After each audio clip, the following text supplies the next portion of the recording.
I'm here with Javier, who is in Spain, and we are talking a little bit about how things have been in the last couple of months in Spain.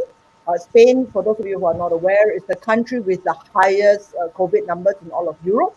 And Hasbi has been there. He was locked down for several weeks, and now he's fine. So, Javier, oh, I tell you, Uh, go live that, and it, that, I so wrongly. You're never gonna forgive me. Yes. So, I know, Javier, go on. How have you been? Fantastic. It doesn't matter. You can call me Javier or Javi. There's no Yes. problem. You know it. Okay. Fine. Well, we are here, and I was thinking about that the COVID situation here in Spain, and I'm watching the news right now, and I'm watching news talking about what's happening in Barcelona right now, and the situation in Barcelona is starting to be more complicated. So the number of outbreaks is incredible, and not only in Barcelona. I think we are suffering in many parts of our country. There are different outbreaks. In the last news I have, it was more or less 150 outbreaks around Spain. So we are starting to be a little worried about that situation. Wow. Okay. So 150 new outbreaks in all of Spain, Yes. not just in Barcelona. Yes, not only Wow. Barcelona, and in many places in the Basque Country, in the north of Spain, also in Andalusia, in the south of Spain, in the east coast. I'm living here in Castellón, near to Valencia. This is a city near in the east coast. And right now, I was listening to that in Valencia, we are suffering also some outbreaks. So this is something general, I think, in my opinion. Right. Okay. And do you see that there might be another like a new lockdown? What do you think? Well, probably, in fact, in some cities and some towns, especially for instance in Galicia, some cities were locked down completely, and in Barcelona, in some streets, some cities, some small towns, they are locked down because the number of infection, contagious people are increasing. So we have to stop. It's necessary. So why not? I think maybe in the future we will have some lockdowns in some specific parts of Spain, so we have to think about it. Okay, but you don't think that there will be a nationwide lockdown again? What? Sorry? Do you think there will be a nationwide lockdown again? Like the whole country being locked down again? I hope no. I hope that only in some places, but who knows? Right. And I mean, tell us a little bit about yourself. I mean, how has life been since, you finished lockdown? When did you guys stop being locked down? It's incredible because I remember we started the lockdown in March. So this second trimester, March, April, May, June, and we are almost at the end of July. It flies. Time flies immediately. It seems that we are almost in March, but we are almost at the end of July. So it seems that summer is here. Is passing summer, and we are almost at the end of summer. And what I notice is that that situation, that difficult situation that we are living, it's a little difficult for people in general. No, I think to the social distancing is not easy, because we are used to shake hands, hug people. It's difficult to avoid crowds, especially when you are together with your family, with your friends, and apart from that, I think there are a lot of unconscious people, and this is a problem, I think. But, but what do you mean by unconscious people? I mean, are they like going out and gathering and doing? Yes, yes. Especially young people, they when they go to the disco, they go without the mask. There are a lot of crowd people. They in the streets, maybe drinking, or even though in some bars, people join all together, and there is not this social distance that is necessary, not to avoid that virus. So I think this is it's been a great problem for many of us. And even though in the beach, to go to the beach is very difficult because a lot of people want to go to the beach, and in some beaches they are closed because then the number of people is increasing. So Okay. But then what happens is, I mean, and these people like afraid. I mean, there has been hundreds of thousands, just in Spain alone. I mean, are they not concerned? Well, yes, I think all of us, the majority of people, are concerned about the situation, and especially because this is a crisis situation. We Right. suffered a lot the previous months, and because we our main objective was to flatten the curve, and finally we got it. But the problem is that I think, in my opinion, that we forgot it, or a part of the population forgot it immediately, and that is a problem because the virus continues here. The virus is near, it's in the street, Right. is in your neighbor, so we can stop. Right. And because previously you're telling me that Spanish society, a lot of it is dependent on tourism, right? And a lot of it is dependent on things like restaurants and I mean, is that Yes, huge impact on the economy? yes, that in my opinion, this is the most difficult situation for them. No, the story, the bars, the coffee shops, the restaurants, even though the hotels, they are suffering a lot because we are not receiving so many foreign people from other countries. Even though here in Spain, people don't move from one country from one province to other, so they are suffering a lot. In some places, even though they have to close again. So this is very difficult for their economy, for their situation, because they can afford it to continue closing every 15 days. This is a difficult situation, and especially for small shops also. Mm. Okay, but in terms of work, in terms of school, are you guys all back to work, back to school? I mean, it sounds like shops are open, restaurants are open, discos are even open, based on our conversation. So I guess you guys are all back to work and back to school.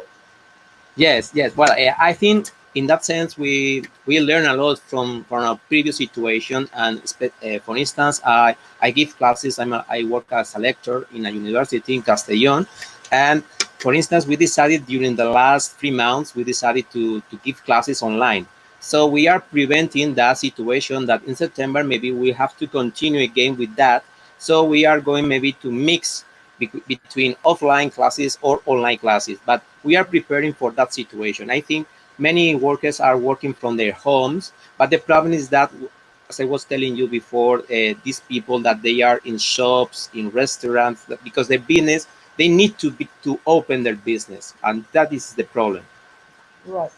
And is that, I mean, going to be going forward? I mean, because I understand from you earlier that, Spain is not a very online society, right? You guys really like, you like to meet up in person, a lot of transactions, business, and so on are still done in person. So do you think going forward that Spain will become a more kind of online society?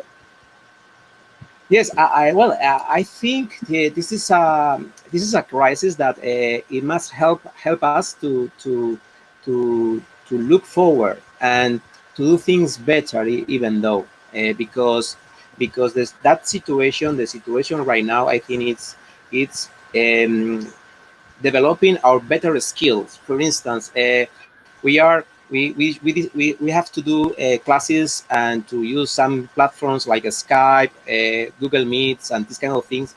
So we learn a lot about online internet, about Skype, about video conferences, like right now, for instance. And I think this is going to help you to develop our skills in the future. So why not?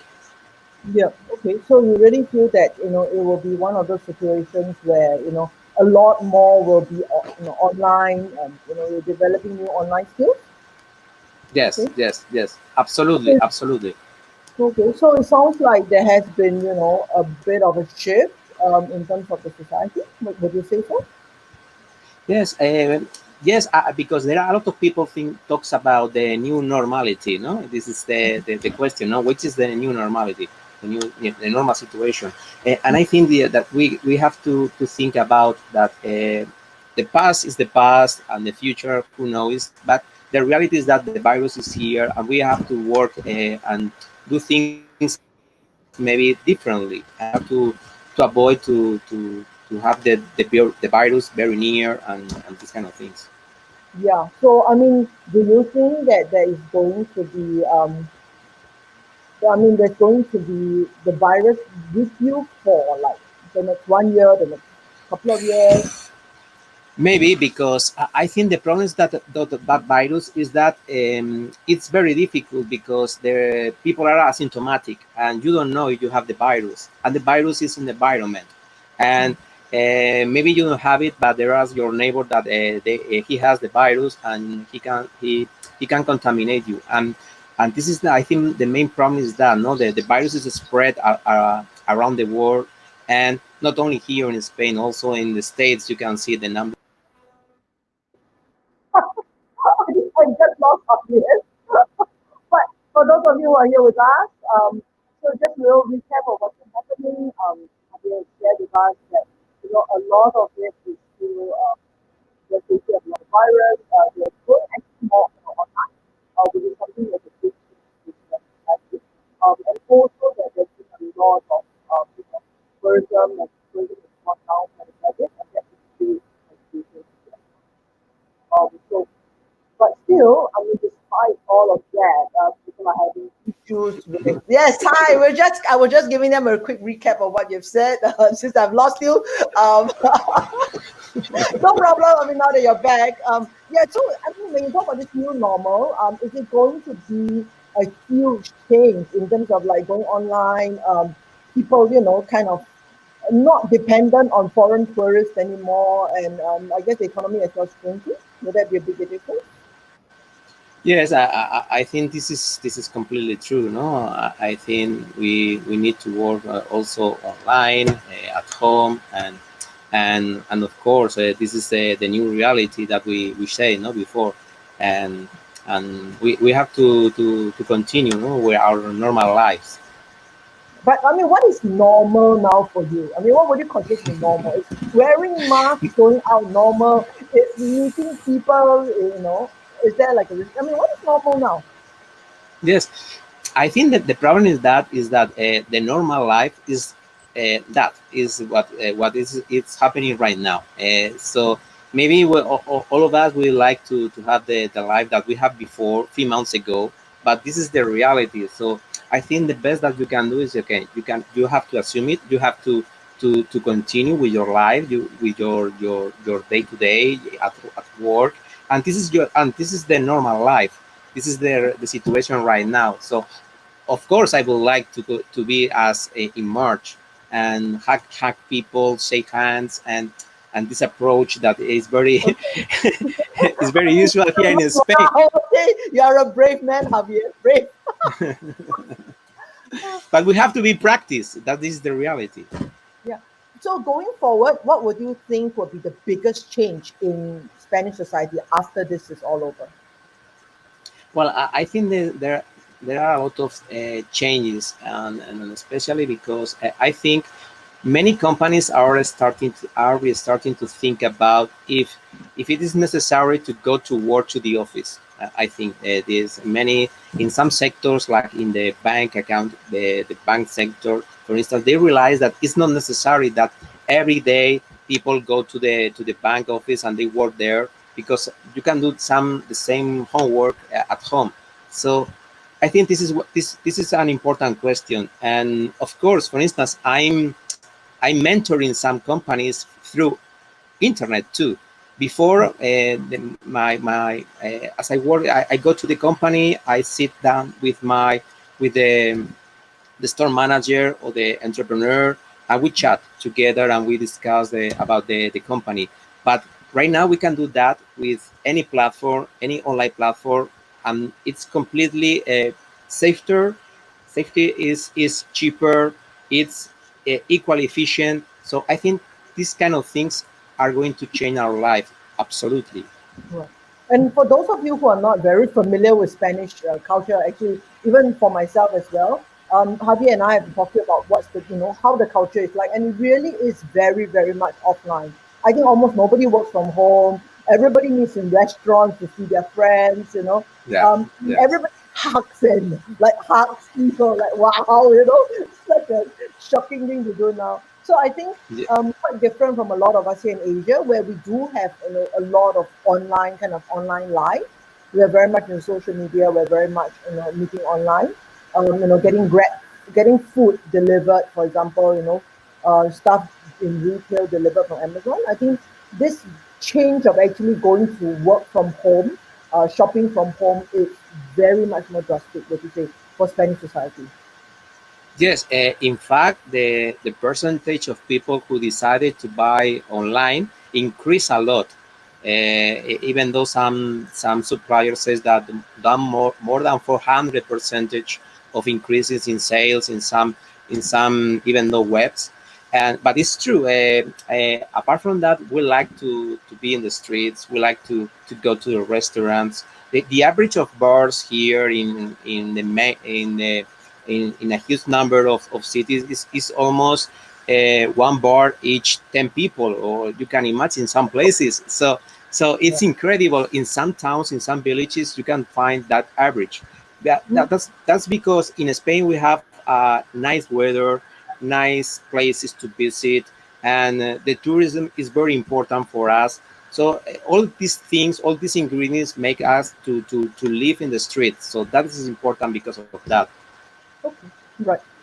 I think if you want to hear more from Javier, and actually not just from Javier, also from my other panelists from China, from US, from here in Singapore as well as in South Korea, about how things have become, after this COVID crisis, and even about what are the changes that's happening in each and every country. Please come and join me. My panel will be on the 27th of July. It will be 8 a.m. In Spain and 2 p.m. In Singapore. And you can throw in all your questions that you want to ask, and you can ask all of them. So the sign up link is just above, and I hope to see you guys next week. Bye bye. Thank Bye. you. Bye bye. Bye.